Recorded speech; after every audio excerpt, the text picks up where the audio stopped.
It's been a decade since we tied the knot. Every year, we've made a point of visiting my in-laws' place during the Christmas holidays. As it does every year, that time is fast approaching again. The truth is, every year's Christmas is a severe strain for me. Yes, that's right. I've been having major issues with my mother-in-law, and just the thought of it weighs me down. As December draws near, I feel my spirits sink lower and lower.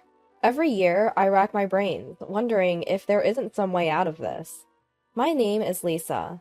I fell in love with my husband at work, and we've been married for 10 years now.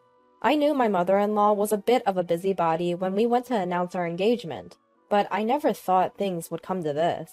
I suppose I should have been more level-headed, but at the time, I was so smitten with Paul that I didn't see the signs. I remember it as if it were yesterday. I splurged on famous chocolate as a gift, but my mother-in-law's first words were, "You shouldn't have bothered. I hate chocolate. You were so rude to give me what I don't like." Caught off guard by her words, all I could say was, "I'm sorry. One can tell a lot about you from a simple gift. I wonder if you can get along well with Paul," she said. After 3 years of marriage, I finally got pregnant and I gave birth. My mother-in-law was making a fuss about how useless I was as a wife for giving birth to a girl. Her words hit me hard as I was dealing with my first childbirth.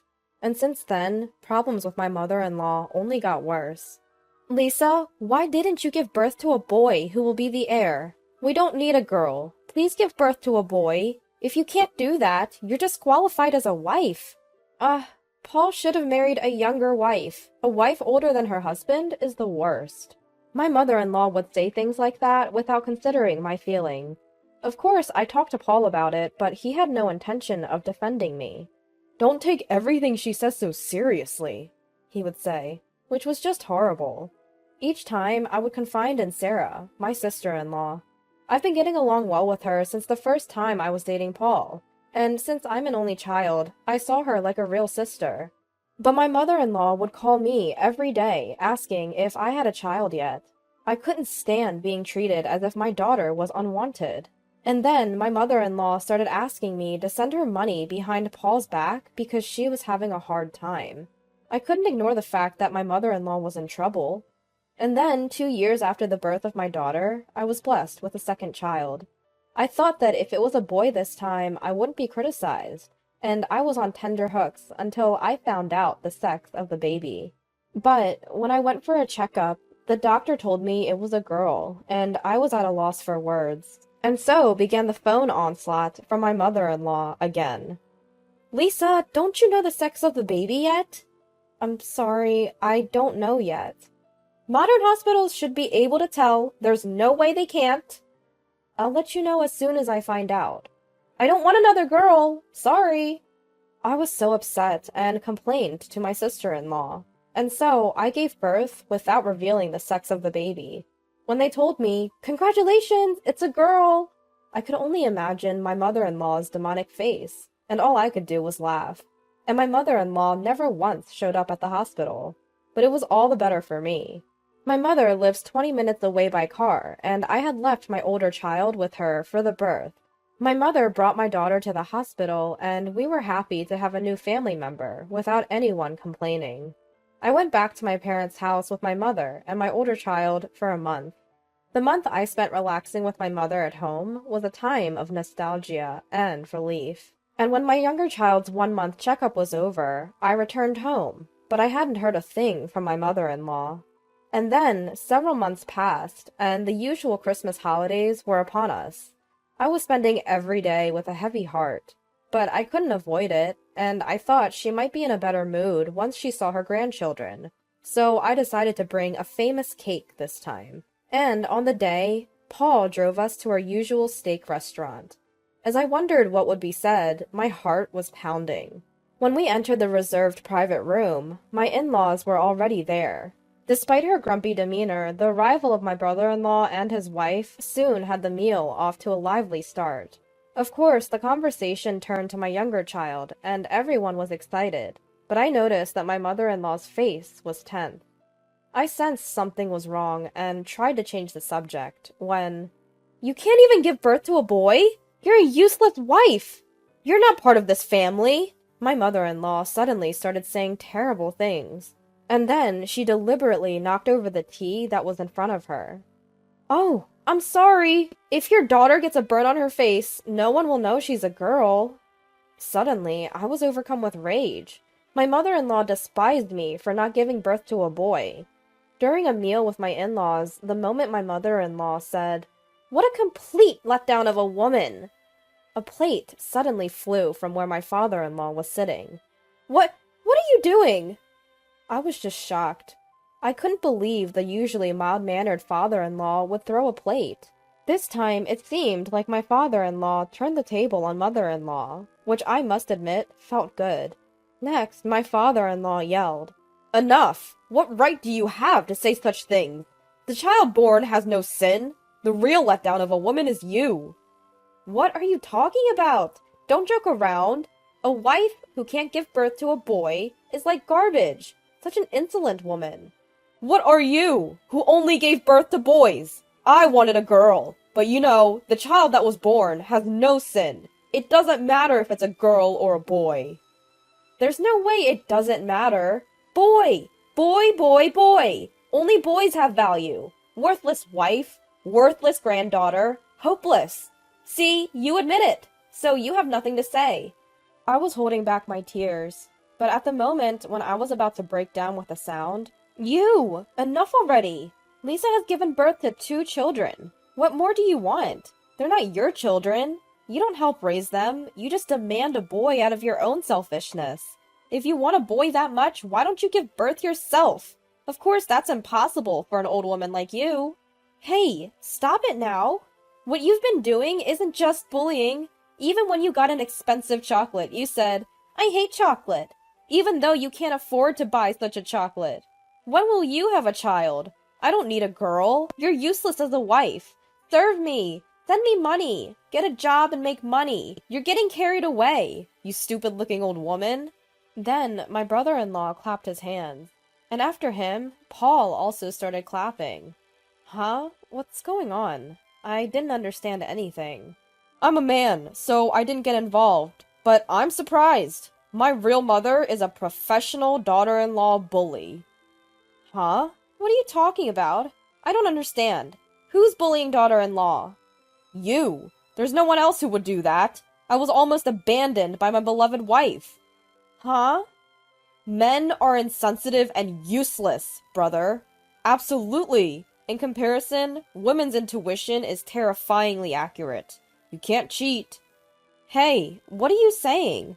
"It's obviously a joke, Sarah. Take over." "Roger? What? Are you guys some kind of fraudulent group? What do you think of your real mother?" "What do you mean, fraudulent group? You're talking about yourself." "What? Why me? You know a man named Mr. Brown, right?" "Huh? I don't know such a person. What are you talking about?" My mother-in-law was clearly flustered. She was trying hard to change the subject with an innocent look. Then my sister-in-law continued the conversation. "What's this daughter-in-law bullying circle?" "Huh? I don't know. I don't know such a thing. Catch old mother-in-laws and invite them to the circle. Teach the members your invited techniques, traps, and ways to bully their daughter-in-laws. Every week you hold seminars and have a good time with the outrageous old ladies. You've been practicing the daughter-in-law bullying. You're a shitty mother-in-law. Invited by Mr. Brown, you were helping and aiding. Mr. Brown's aim was to earn money by holding seminars, but Mr. Brown was short of funds and was extorting you. You were extorting Lisa for money every month. When the money didn't come in as you expected, you vented your frustration on Mr. Brown and practiced daughter-in-law bullying. Do you think such a rotten, shitty mother-in-law will be forgiven?" "Mother-in-law, what does this mean?" That's not true. Everything Sarah is saying is a lie. I want you to stop." "Then what's this?" My sister-in-law pulled out an envelope from her bag and showed the photo, and my mother-in-law's eyes were wide with surprise. "This is a photo from your seminar, right? You're looking pretty friendly with Mr. Brown. And what's this? Walking arm in arm is strange, isn't it? This is unacceptable. I was confused by this unexpected event, but now I understand why you've been bullying Lisa. My wife is too strong-willed. You can't win against her. Stop joking around. I didn't know anything and let it slide. But it won't go unpunished. Misunderstanding! Misunderstanding. Enough. Let's stop. I haven't done anything. After all, you're just misunderstanding and overreacting. It's natural to have a few close friends. Then it happened. From the next private room, the voices of a few women laughing and talking could be heard. Hey, do you remember? Patricia from the 3rd District who was in the same class at elementary school? Ah, you mean that mean devil Patricia. I heard she got caught by a man and is giving him all her money. And apparently that man has started a mother-in-law harassment circle, where he invites mothers-in-law who want to harass their daughters-in-law and hold seminars or something. Oh, I know! Harassing her daughter-in-law? That's just the kind of thing that devil Patricia would do. And she's apparently investing money every month because the guy is short of money. She seems to be told that he'll return the money tenfold, but that's definitely impossible. That man has a family, and his daughter is disabled and living in a wheelchair. So she's being fooled by such a man and might destroy her own family? It's a wonder that her family hasn't collapsed so far. The face of the mother-in-law rapidly turned pale and stiffened. And then the father-in-law opened his mouth. Your life is over. What are you talking about? I've come this far without knowing what kind of woman you are. All the terrible things you've done to Lisa were simply because you are foolish as a person. Lisa, I am truly sorry. I apologize. It's not your fault. Please don't apologize. What? It sounds like I'm the one who's wrong. Just stop it! I haven't said anything wrong, and I've been complaining because my daughter-in-law isn't good enough. Don't blame me. She's such a terrible daughter-in-law after all.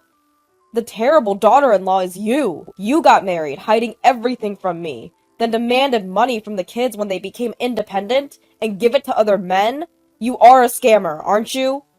A scammer? The fact that I have been serving you until now is true. It's a joke to be called a scammer for that. You've been serving me? What on earth have you done for me? I've been taking my shirts and suits to the dry cleaners myself, and mostly have dinner outside, only returning home to sleep. That's right, when we were little, Mom wasn't at home, and dinner was like snacks or sweet buns. We always wondered where she was going. What are you talking about? Exactly. We were told not to tell Dad anything. We thought it was strange from that time. She didn't even come to school for portfolio days or interviews.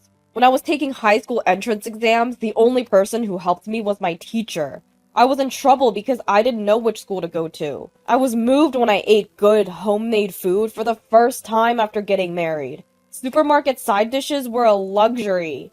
How could a mother like that blame Lisa? Lisa is a hardworking mother and a good wife. Don't keep quiet. Say something. You can't say anything. You thought what you've been doing wasn't found out, so you got carried away. You had no idea that the conversation would turn into this today. I wouldn't keep quiet about this. I've been talking to my father-in-law for a long time. What did you say? You have to leave this house today. We're getting divorced. Divorce? Why is this happening? It can't be helped because Lisa is my child, right? They're so close they fight. Don't mess with me. Are you going to play me more? I also knew that you had been cheating on me since your 20s. But I kept quiet because of the children. That's why you can't get rid of the habit of cheating. You're walking arm in arm with a friend? I've never seen such a friend. It's over. Your life ends here. You can do whatever you want from now on. Wow, I didn't expect that. So that's why she wasn't at home. It's impossible not to have time to make dinner for your children. It's funny that such a person was pretending to be a good mother-in-law and complaining. It's not a joke. I've sold our house and all that's left is to submit the divorce papers.